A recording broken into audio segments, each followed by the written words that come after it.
Brady Dale, and I'm a reporter with CoinDesk, here to revisit one of the biggest moments of Consensus 2018 here at Consensus 2019 in New York City. I'm here on stage with Jimmy Song and Joe Lubin.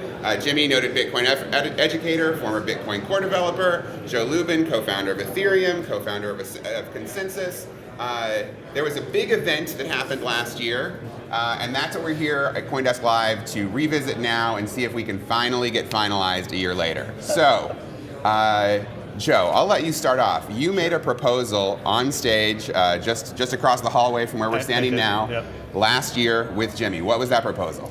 I believe I said I would bet him anything,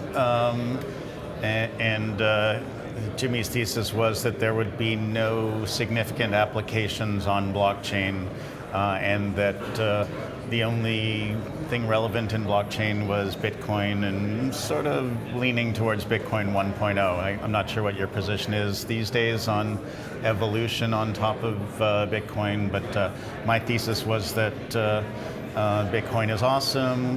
There's a single or a narrow set of use cases built on Bitcoin, and that's wonderful. We love that. But decentralized application platforms are also really useful. We have this opportunity to move the world from subjective trust systems to objective automated trust systems, and whether there's some decentralization on a consortium platform or maximal decentralization on a platform like Ethereum, it'll be really valuable to build applications on that sort of platform going forward. Jimmy felt that that was irrelevant, should never happen, maybe the surface area is too high. I could speak for myself. Go for it. So what I said was, in 5 years, I didn't think there would be any significant applications that are sort of decentralized, centralized apps. I don't know, you kind of, I think you have the view that decentralization is some sort of spectrum, but I don't view it that way. You either have self-sovereignty over your assets or you don't. And if you have a centralized entity, then you don't have self-sovereignty over your assets. And all of the stuff that I've analyzed, and this is what the point I brought up last year, is that the stuff from 5 years before then, before 2018, 2013, stuff like Mastercoin, MadeSafe, Facta, none of them had done anything. So my thesis was that in 5 years, you wouldn't have anything then either.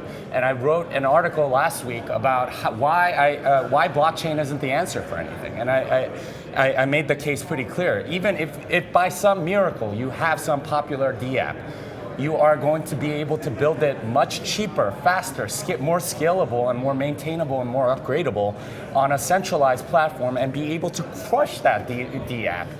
The only reason DApps exist is really to raise money from gullible people or from greedy FOMO people, and that's essentially what the Ethereum platform has done, really. And honestly, a lot of your companies have done. So here's my goal for this conversation. Sure. If we can get to the point where we have a clear bet that you both agree on, that we can tweet out from CoinDesk and say, like, here it is, we've got it, they have both said that this is the thing. That would be a great been working moment. on that for quite a while. Okay. Well, no. I want to set the record straight. I've been tweeting. You said at the very end of that thing, let's hash this out on Twitter. So for the first 2 months, I was tweeting at you like almost every week, saying, "Hey Joe, what do you think about this? Whatever, or here's what I think." Never got back to me, right? Like, and then we started emailing. I would ping him, and here's how it would go. I would ping him on email, and then about 6 weeks later, not even Joe, but somebody other than Joe from Consensys would email me back. Well, okay, maybe here's something that we can do. I'd email back in 20 minutes. Wouldn't hear from them for 6 weeks. We eventually went on Laura Shin's show. Me and Laura both thought that we were going to finalize the bet then. Joe, at the end, weaseled out of it saying, hey, I need to get back to my people and we need to figure out if these are the right terms.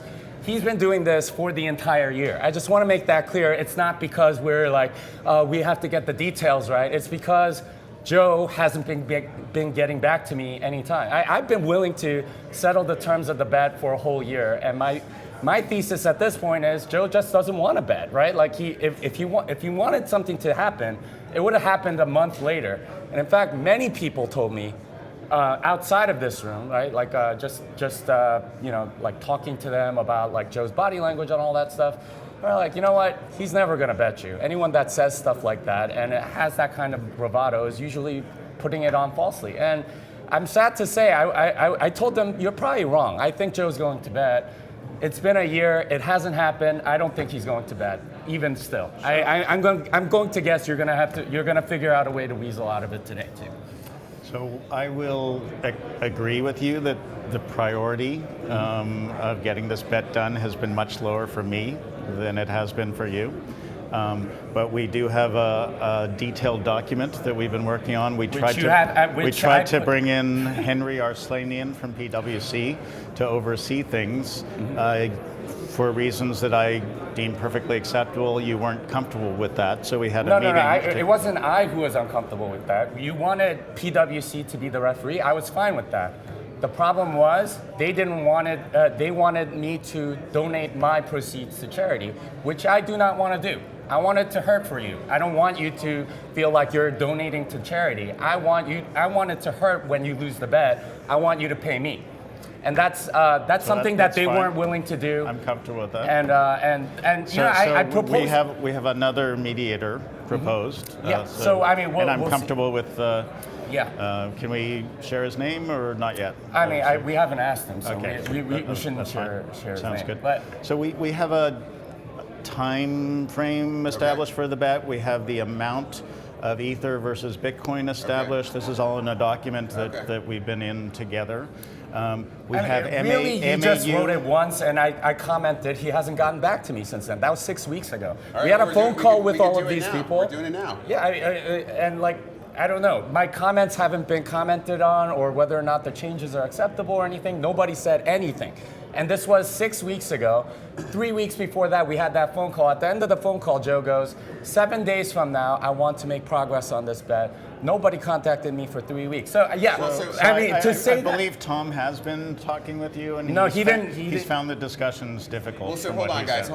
We're which is hard to believe. We're live on video, so we're having a conversation that people don't have the context for. So what is the bet that's under conversation right now? Like, what are the terms that have been proposed? So we have the idea is that it's 5 applications on Ethereum that have very significant usage, and we need to define crisply what very significant usage means. Right. So it's a certain number of daily active users, monthly active users, and there are a lot of subtleties in how you define that.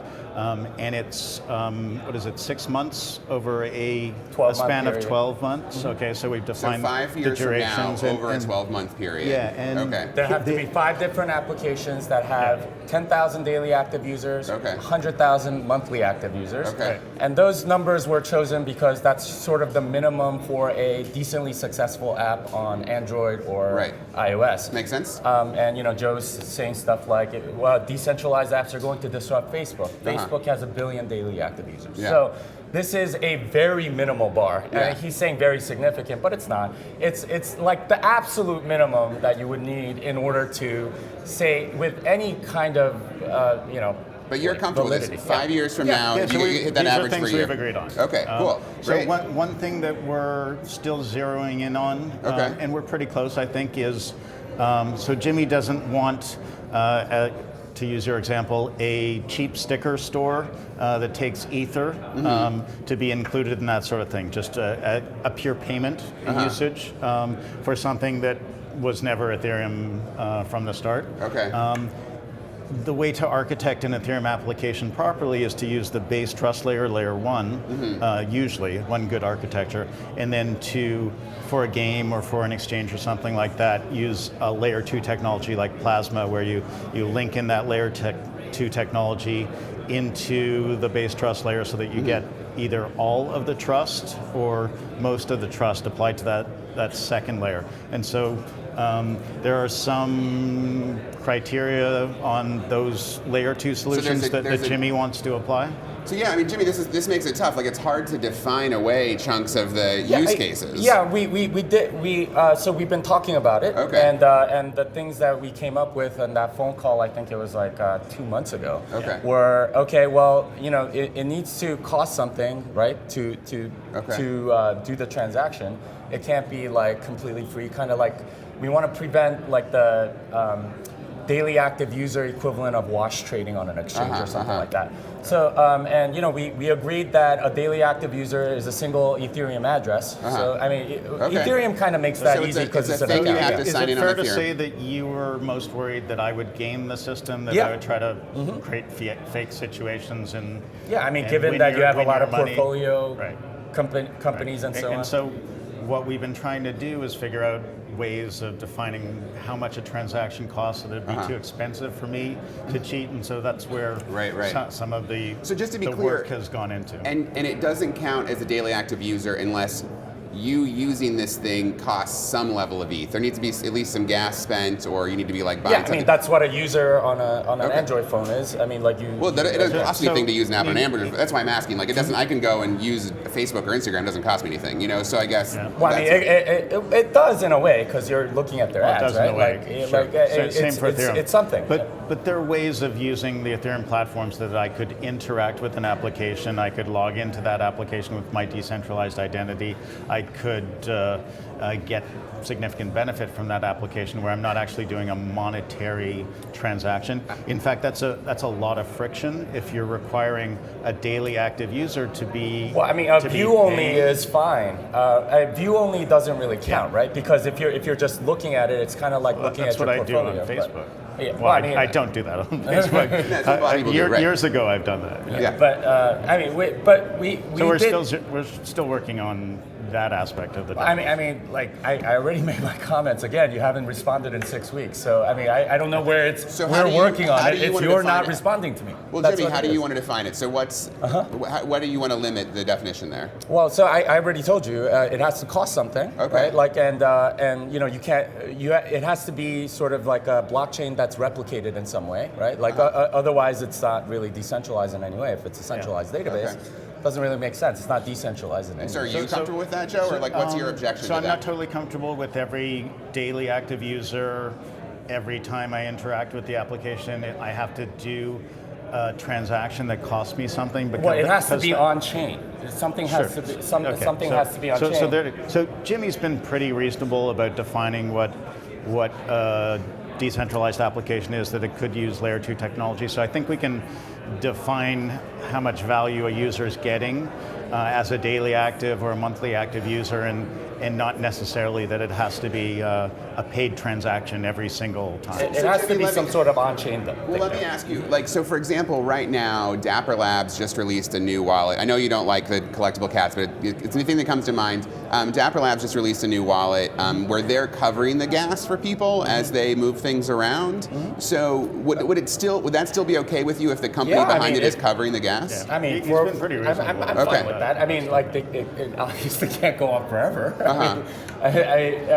Somebody's money runs out. Dapper Labs could have a different business model where it's not costing the user anything to interact with the thing, and maybe they're doing advertising or they're in-game purchases or something like that. Go for it, try it. I'm happy to give that. Cool. Give that as a. So we're zeroing in on it, But can you make a proposal now that I think we're very close. I don't know. I mean, please comment on my comments on the proproposal. I've been waiting as I for understand 6 it, weeks. Tom did get back to you, but No, not on those. Okay. He got back. So he emailed me. Cool. I put in the comments. Nobody said anything about my comments. So I mean, I've been just kind of. I've been in a holding pattern each time, and I know Joe says, well, it hasn't been my priority, but. Hey, I mean, you're the one that proposed the bet to me. What am I supposed to do, right? I'm responding. Can I get back to another question here? So the original bet, I went back and looked at our story. The proposal was any amount of Bitcoin. So, we changed that thing at one point. Okay, so can we say how much? Are we going to say how much is being bet? We've got, so premise, 15 unique dApps achieve 10,000 DAUs and 100,000 MAUs for any 6 calendar months in any 12 calendar month period, up to and including the 31st of May 2023. All of which have to be on the main Ethereum network, but we've qualified that further. Jimmy Song will pay 810.8 Ether to Joseph Lubin or a beneficiary.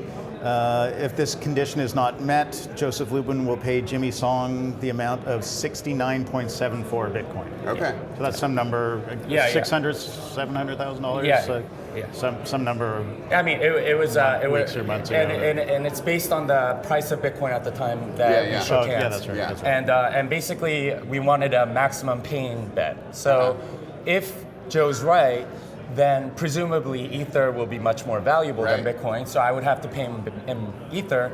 And if I am right, presumably Bitcoin will be much higher than Ethereum, in which case he would feel the pain. Yeah. So it's a maximum pain kind of bet. Skin in the king, right? Yeah. Like that's the idea. And so, and just to be clear too, you guys are you want to bring in some third party to be the person to. So Jimmy indicated that he hasn't contacted that person yet, but we need to agree here or very close to Once here. that document is done, then Jimmy will contact that person. I've agreed that person Yeah. would be acceptable. Now this could turn out an interesting way. You know, Ben Horowitz and Felix Salmon made a bet about Bitcoin 5 years ago, where Horowitz bet that there lots of people will be using Bitcoins for payments this year in 2019, and it was interesting. It was on Planet Money, covered it. Horowitz lost, and he admitted that he lost, but he was smiling through the whole conversation. He did not care because he had made like many millions of dollars investing in crypto in that time, so it didn't matter. So it could turn out that there's a loser here, and that loser is still a winner in some weird way, you know. I'm sure it will. It is absolutely. I doubt Joe will go we, bankrupt paying me, right? Like that's not going to happen. He's a very rich man, so like, and, you know. It's possible that there are many successful applications on Ethereum that are sufficiently decentralized and that they don't hit exactly those two criteria. So it's possible that I will lose and the ecosystem will still be very strong. So Joe, is there a way we can get this finalized here at the table, or do you need to bring in some other people? I think we need to clarify. So I think we've done it here, basically, which is if you're comfortable that as a counted daily active user or countable monthly active user, I don't have to do a monetary transaction. It has to be on-chain somewhere. Okay, but someone else, like the company running it, could pay it as long as some Gwei moves. So I think we're there then. Okay. All right. Are we agreed on the bet? Then we can go contact our arbitrator. Your friend. Sweet. And then you'll announce who. Are we going to announce who the arbitrator is afterwards? Yes. If they want to, I guess we can keep that person. I think it needs to be somebody publicly involved in this, otherwise. Okay, so I mean, we might need additional names in case this person disagrees. So let me say this just for folks at home again, when you get reaction from people on Twitter. 5 years from now, ending on 4 years from now. It was from last year. So okay, so 4 years from now, ending on May 31st. May 23rd, 2023. All right, the day after my birthday. We're gonna have a party about it, like the night before. We'll all do it together. How old do you turn then? I can't. That's math. There is in the year before that. 10,000 active. Not the year before that. It could be any time before that. Well, in that 12-month period in advance of that. Any 12-month period. Oh, okay. If there are 6 months in which those conditions are met, then any 6, not continuous. Yeah, I wanted continuous. Joe wanted. So any 6. Any 6 within 10,000 daily active users and 100,000 monthly users. Yeah. Okay. And the bet is 89 Bitcoin versus several hundred ETH. 800 ETH versus about 70 Bitcoin. And there are details on how DAUs and MAUs are calculated. They're sketched in this document. Exactly DAU, but I gave him some concessions. So it's all good. That's not true. No. Daily active users should be per day. He wanted 16 out of 31 days. We'll lock down a crisp definition with the arbitrator. Cool. It's already there in the document. We will definitely be interested in writing about it. You guys saw it here. Ethereum and Bitcoin just came together. I feel like it's like they're virtually one team now. Oh, yeah. There we go. No problem. Thanks, everyone, for watching. Great to have you. Stay tuned in here to CoinDesk Live.